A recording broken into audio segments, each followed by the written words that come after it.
ઓમ શ્રી ગણેશાય નમઃ. જય શ્રી કૃષ્ણ મિત્રો. આજે આપણે દેવપોઢી એકાદશી પૂજા સમય પારણા મુહૂર્ત શું કરવું શું ન કરવું એ સર્વ કંઈ આપણે આ વિડીયોમાં સાંભળીશું. દેવશયની એકાદશી ક્યારે છે, પારણા ક્યારે કરવાના છે, શું સમય છે અને મહાત્મય સાંભળીશું. દેવપોઢી એકાદશીના દિવસથી ચાતુર્માસનો પ્રારંભ થાય છે. શ્રી હરિ વિષ્ણુ ભગવાન યોગ નિંદ્રામાં પોઢવા જઈ રહ્યા છે. ત્યારે આ શુભ એકાદશીનું મહાત્મય અને તે સર્વ કાંઈ આપણે જાણીએ. જો વિડીયો પસંદ આવે તો મિત્રો લાઈક કરજો, શેર કરજો અને આ ચેનલમાં જો તમે પહેલી વખત આવ્યા છો તો સબસ્ક્રાઇબ જરૂર કરી દેજો, જેથી આવનાર વિડીયોની માહિતી આપ સુધી તરત જ પહોંચે. ઓમ શાંતકારમ ભુજગશયનમ પદ્મનાભમ સુરેશમ વિશ્વધારમ ગગન સુદર્શમ મેઘવર્ણમ શુભાંગણમ લક્ષ્મીકાંતમ કમલનયનમ યોગી ભીર્જા નગન્યમ વંદે વિષ્ણુ ભવય ભયહરમ સર્વલોકૈક એકનાથમ. બોલો ભગવાન શ્રી નારાયણ લક્ષ્મીપતિની જય. ભક્ત મિત્રો, દેવશયની એકાદશી એટલે ચાતુર્માસનો પ્રારંભ. આ દિવસથી ભગવાન 4 માસ સુધી યોગ નિંદ્રામાં પોઢે છે અને આ દિવસો દરમિયાન ભક્તો ભગવાનની પૂજા, આરાધના, ધ્યાન, યોગ, સાધના, તપ, દાન, પુણ્ય કરીને પુણ્ય ફળ અર્જિત કરે છે. ભગવાન મહાદેવ આ 4 માસના સ્વામી ગણાય છે. શિવજી આ 4 માસ સૃષ્ટિનું સંચાલન કરવા તૈયાર થાય છે. ભગવાન શ્રી નારાયણ યોગ નિંદ્રામાં પોઢે છે એટલે ભક્તોના હૃદયમાં વાસ કરે છે. જે ભક્તોની ભાવના શુદ્ધ હશે, ધર્મના માર્ગ પર ચાલતા હશે, તેની ઉપર પ્રભુ કૃપા દ્રષ્ટિ જરૂર રાખશે. અષાઢ માસના શુક્લ પક્ષની એકાદશીથી ચાતુર્માસ એટલે કે 4 મહિના, જેમાં અષાઢ માસના 15 દિવસ, પછી શ્રાવણ, ભાદરવો અને કારતક મહિનાના 15 દિવસ, એટલે કે જ્યારે દેવપોઢી એકાદશી આવશે ત્યારે ભગવાન શ્રી નારાયણ ફરી સૃષ્ટિનો કાર્યભાર સંભાળશે. જગતના પાલનહાર ભગવાન શ્રી નારાયણ યોગ નિંદ્રામાં પોઢે છે. એ દરમિયાન કહેવાય છે કે જે ભક્તો તપ, દાન, પુણ્ય કરે છે, વ્રત ઉપવાસ કરે છે અથવા તો સંયમ પાળે છે, તેનું જીવન સાર્થક થઈ જાય છે. આરોગ્ય, સૌભાગ્યની પ્રાપ્તિ થાય છે. સર્વગ્રહ બાધા નષ્ટ થાય છે. ભગવાન શ્રી નારાયણની કૃપાથી ધર્મ, અર્થ, કામ, મોક્ષની પ્રાપ્તિ થાય છે. આ દેવપોઢી એકાદશી વર્ષની મોટી એકાદશી કહેવાય છે. જે ભક્તો આખા વર્ષમાં આવતી એકાદશીનું વ્રત ન કર્યું હોય તેઓ દેવશયની એકાદશીથી લઈને દેવ ઉઠી એટલે કે દેવ જ્યારે જાગે છે ત્યાં સુધી એકાદશીનું વ્રત કરે તો પણ જે વર્ષની બધી જ વદ પક્ષ, શુદ્ધ પક્ષની બંને એકાદશીનું ફળ પ્રાપ્ત થઈ જાય છે. એવી કલ્યાણકારી આ એકાદશી છે, પુણ્ય ફળ આપનારી દેવશયની એકાદશી.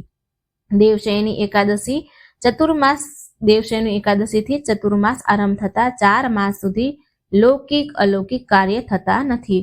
જેમાં સગાઈ, લગ્ન, બાબરી એટલે કે મુંડન કે કોઈ પણ શુભ કાર્ય જે કહીએ આપણે એ થતા નથી, પરંતુ ભક્તિ પૂજા કરી શકાય છે. વિધિ વિધાનથી શ્રી નારાયણનું પૂજન કરાય છે. ભગવત પારાયણ કરાવી શકાય છે, જેથી ભક્તોના પાપ નષ્ટ પામે અને અંત સમયે મોક્ષ પ્રદાન થાય. તો એકાદશીનું મુહૂર્ત કે આ એકાદશીની તિથિ ક્યારે છે, ક્યારે આરંભ થાય છે અને પારણાનો સમય શું છે, તો એ મિત્રો આપણે જાણીએ. તો આપણા હિન્દુ પંચાંગ અનુસાર અષાઢ માસના શુક્લ પક્ષની દેવશયની તિથિ પ્રારંભ થાય છે 5 જુલાઈ 2025 સાંજે લગભગ 6:58, જે આ તિથિ પૂર્ણ થાય છે 6 જુલાઈ 2025 રાત્રિના લગભગ 9:14. એકાદશી વ્રત ઉદયા તિથિ પ્રમાણે કરવાનું હોય છે, જ્યારે સૂર્યનારાયણ દેવ દર્શન આપે છે, કારણ કે સૂર્યદેવની આરાધનાની સાથે એકાદશીનું વ્રત આરંભ થાય છે.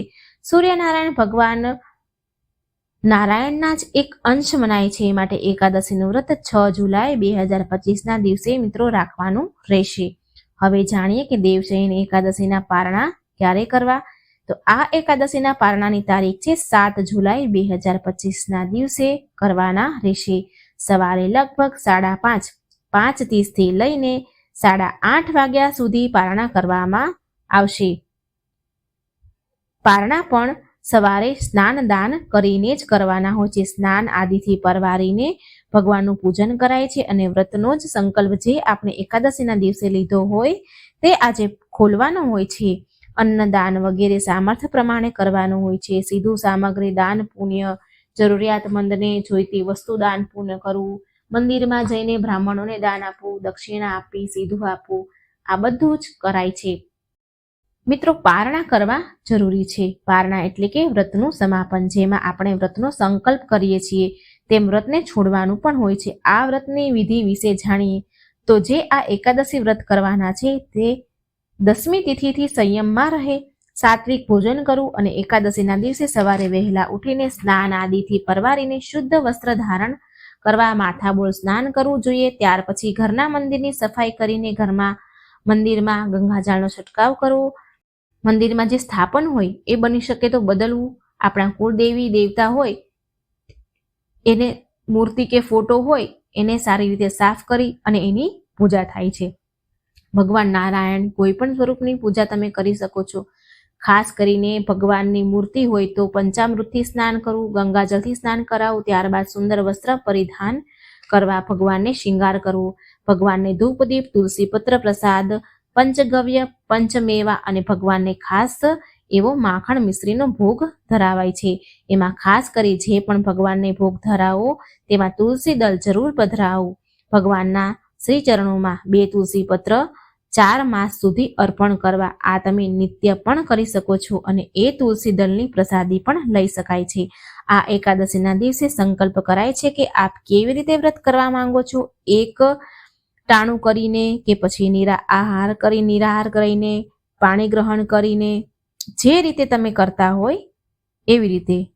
ઉપવાસમાં જેમાં ફળ ફળાદી વગેરે લઈ શકાય છે, ચા, દૂધ, કોફી વગેરે. અને ત્રીજું છે જેમાં ભક્તોનું શરીર કામ નથી કરતું, નબળું છે કે કોઈ તકલીફ છે, જો એકાદશીનું વ્રત બિલકુલ કોઈ પણ રીતે ન થઈ શકે તો એ પણ ભગવાનનું પૂજન જરૂર કરવું.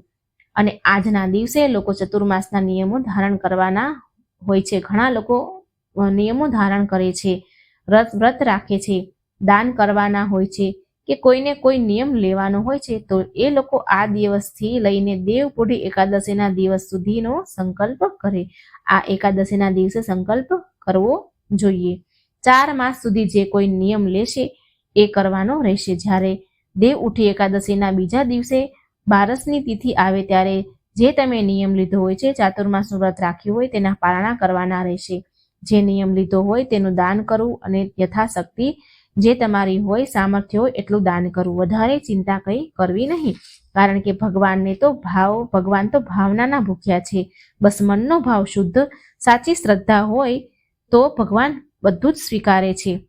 ભગવાન આપણી ભક્તિ જરૂર સ્વીકારે છે. આ એકાદશીના દિવસે ગીતાજીનો પાઠ કરી શકાય છે, સાંભળી શકાય છે અને કરો તો વધુ સારું. અને આ પાઠ કરીને પિતૃઓને અર્પણ કરી શકાય છે. પીપળાનું પૂજન કરવું જોઈએ. આ દિવસે પીપળાના વૃક્ષની પરિક્રમા કરવી જોઈએ, દીપદાન કરવું જોઈએ, બ્રાહ્મણોને કાચું સીધું અને દક્ષિણા આપવી જોઈએ, એ પણ ઉત્તમ છે. આ ચાતુર્માસ વરસાદની સિઝન છે, માટે સમય અનુકૂળ જરૂરિયાતમંદને દાન કરી શકાય.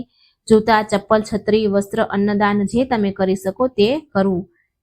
જેને જે જરૂર હોય એ પ્રમાણે દાન કરવું.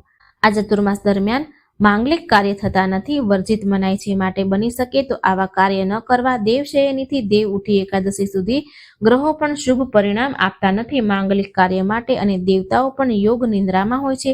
ભગવાન નારાયણ માત્ર યોગ નિંદ્રામાં પોઢે છે એ તો આપણને ખબર છે, પરંતુ જે સૃષ્ટિના સંચાલક છે, જો એ જ યોગ નિંદ્રામાં પોઢે તો બીજા ગ્રહો દેવો કેવી રીતે શુભ પરિણામ આપે.